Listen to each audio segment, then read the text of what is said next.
안녕하세요, 힐링수영입니다.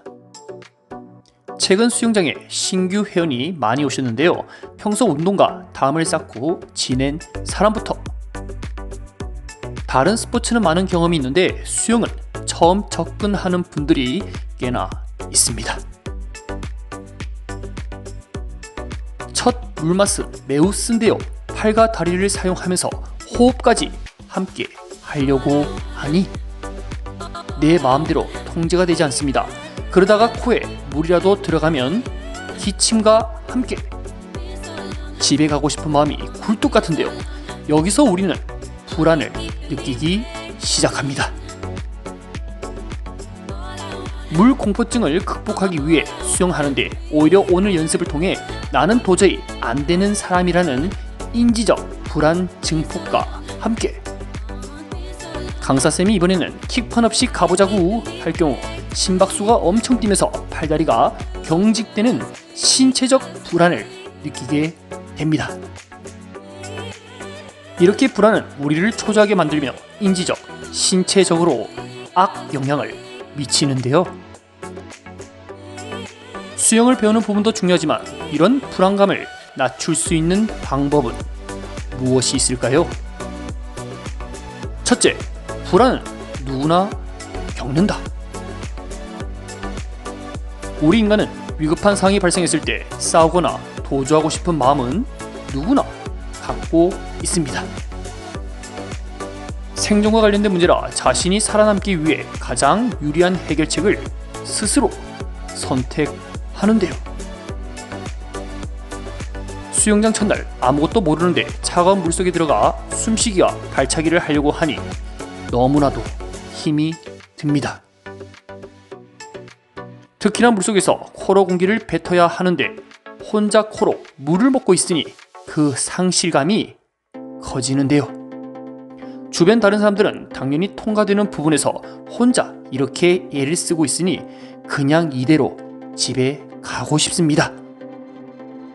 이럴 때 불안감은 더욱 증폭되는데요, 강사쌤은 잘 되는 사람 위주로 설명하고 진도를 나아가는데 본인 혼자 내뱉고 마시기를 반복하니 서글픈 생각이 다 듭니다.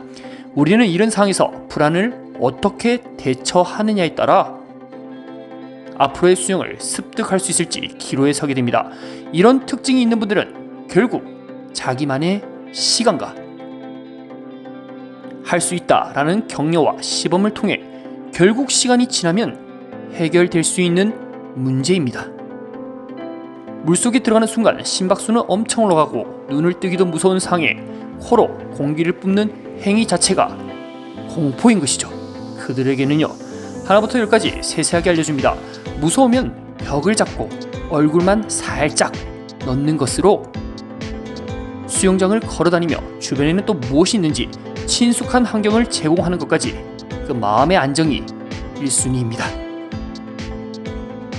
일반 사람이 아닌 물 공포증 환자로 접근하여 점진적으로 물속에 있는 시간을 길게 가져가야겠죠. 둘째, 적절한 불안은 좋은 것이다.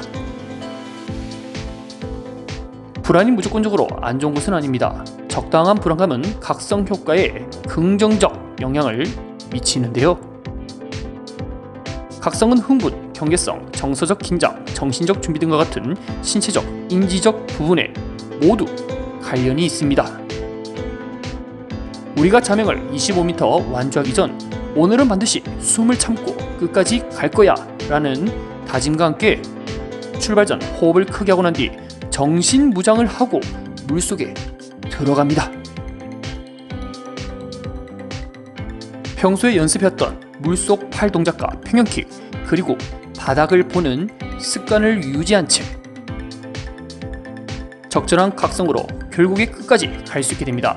각성은 깊은 잠에서부터 극도의 흥분에 이르기까지 변화할 수 있으며 내가 해야 하는 스포츠 상에서 적절한 각성 상태를 유지하면서 하는 것이 가장 중요한데요. 양궁이나 사격에서는 각성이 낮을수록 차분함을 유지할 수 있고 역도나 100m 달리기 시합에서는 그 각성이 높을수록 좋은 성적을 낼 수가 있습니다. 그렇다면 우리가 하고 있는 이 일상 수영의 각성은 어느 정도가 좋을까요? 네, 1에서 10이 있을 경우 1이 깊은 잠의 각성이고 10이 역도 올림픽 시합입니다. 아무 생각 없는 1보다는 높아야겠으며 4에서 5 정도가 적당히 집중하여 내 몸 안 다치고 건강 유지할 정도로 딱 좋습니다. 만약 시합을 준비하고 있다면 6에서 7 정도 각성을 올려 기록에 신경을 써야 되겠죠. 그래서 코치나 감독의 역할이 중요합니다. 혼자 살 경우 시간이 지날수록 정신적, 육체적으로 지치게 마련인데요. 옆에서 코치와 감독이 새로운 훈련 방법과 동기부여 자극을 통해 끊임없이 목표를 달성하게끔 만들어야 합니다. 과거에는 수익적 한계, 코칭 방법이 효과가 있다고 믿어 성적이 안 나올 경우 폭력적 행위도 있었지만 현대사에서는 의사소통은 물론 생리적, 심리적 부분을 고려하여 전략적으로 선수의 잠재 능력을 이끌어내는 추세입니다. 그리고 그 사람의 특성을 고려하여 상황에 따라 각성 효과를 어떻게 이끌어낼 것인지 고민해보는 문제이기도 합니다. 셋째, 특성 불안은 못 고친다. 그러나 숨길 수는 있다. 자, 어릴 때 남들 앞에서는 말도 못하고 긴장을 하는 어린이가 청소년기의 인간관계와 성인의 사회생활을 겪고 어른이 될 경우 어릴 때의 긴장된 모습은 완전히 사라지고 남들 앞에서 자신감 있게 변화되는 모습을 우리는 종종 볼 수 있습니다. 상황에 따라 불안감은 달라지기도 바뀔 수도 있습니다. 그러나 이것도 상태 불안에 해당되는 문제인데요. 상태 불안은 일시적으로 겪는 부분이라 극복이 가능합니다. 문제는 특성 불안을 가진 사람이 수영을 배운다입니다. 특성 불안은 전혀 위협적이지도 않은 상황에서 스스로 위협적이라 인지하여 그 공포감에 휩싸이는 것인데요. 대부분 트라우마하고도 연관이 있으며 좁은 상자나 엘리베이터에 갇혀 있다고 상상만 해도 불안을 느낍니다. 일명 폐쇄 공포증이라고도 하죠. 불안을 느끼기만 하면 문제가 없지만 이것이 신체에 악 영향을 주기 때문에 수영을 방해합니다.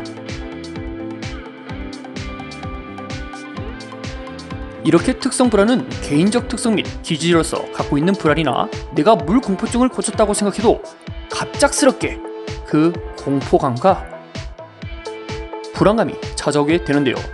이때 버틸 수 있는 것은 자신만의 루틴입니다. 전혀 위협이 되지 않는 장소에서 불안감이 찾아오면 그 불안감을 해소할 수 있는 것도 본인 자신입니다. 그리고 기술이 필요하고요. 물속에서 자명을 할 때 숨이 차든 안 차든 딱 10초만 세우고 반드시 올라온다는 생각을 해보세요. 그리고 스스로에게 그 약속을 지켜주는 것이죠. 그 10초가 의미하는 것은 어떤 상황에서 불안감이 갑자기 찾아와도 10초만 지나면 나는 모든 상황에서 안정을 찾을 수 있다라는 자기 체면과 함께 자신만의 주문 기도가 만들어지는 것입니다. 결국 시간이 지나 10초, 15초, 20초 조금씩 시간을 늘려가면서 그 불안감은 줄여 나가는 것입니다. 살아가면서 누구나 겪는 불안, 한 치 앞도 보이지 않는 미래로 인해 그 불안감을 느끼는 경우와 수영장의 물로 인해 두려움을 느끼는 불안감, 이런 불안감을 느꼈을 때 우리는 어떻게 대처하느냐에 따라 나 자신의 능력과 불안한 환경을 바꿀 수가 있습니다. 인생은 폭풍이 지나가기를 기다리는 것이 아니고 빗속에서 춤추는 법을 배우는 것이다. 이 글귀가 주는 교훈이 저에게 워낙 커서 하삼동 커피집에서 사진을 찍어왔는데요. 수영을 할 때 찾아오는 불안감이 때로는 나를 괴롭히며 힘들게 하지만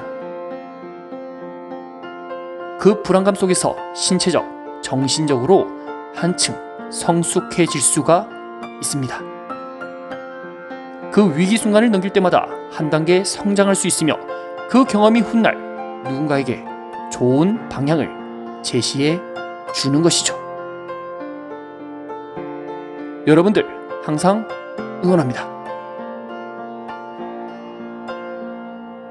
오늘도 영상 시청해주셔서 감사합니다.